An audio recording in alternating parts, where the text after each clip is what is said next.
আমি আগে আমার লাইফে এত বেশি নামাজ নিয়ে আলোচনা করিনি। কারাগার থেকে বের হওয়ার পরে যেই পরিমাণে নামাজ নিয়ে ইন্নাল হামদুলিল্লাহ নাহমাদুহু ওয়া নাস্তাঈনুহু ওয়া নাস্তাগফিরুহু ওয়া নু'মিনু বিহি ওয়া নাতাওয়াক্কালু আলাইহি ওয়া নাউযু বিল্লাহি মিন শুরুরি আনফুসিনা ওয়া মিন সাইয়্যাতি আ'মালিনা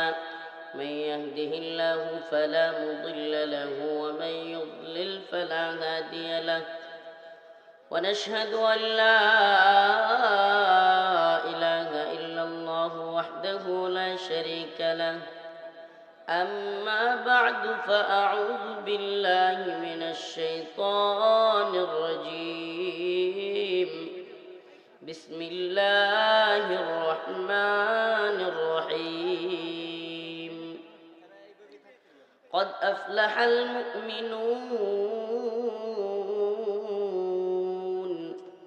الذين هم في صلاتهم خاشعون والذين هم عن اللغو معرضون والذين هم للزكاة فاعلون والذين هم لفروجهم حافظون إلا على أزواجهم أو ما ملكت أيمانهم فإنهم غير ملومين صدق الله مولانا العظيم وصدق رسوله النبي الكريم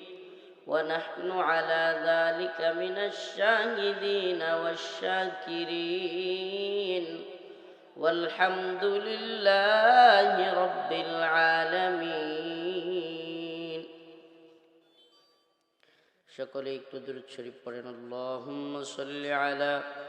মুহাম্মাদিন ওয়া আলা আলি মুহাম্মাদ কামা সাল্লাইতা আলা ইব্রাহিম وعلى آل إبراهيم إنك حميد مجيد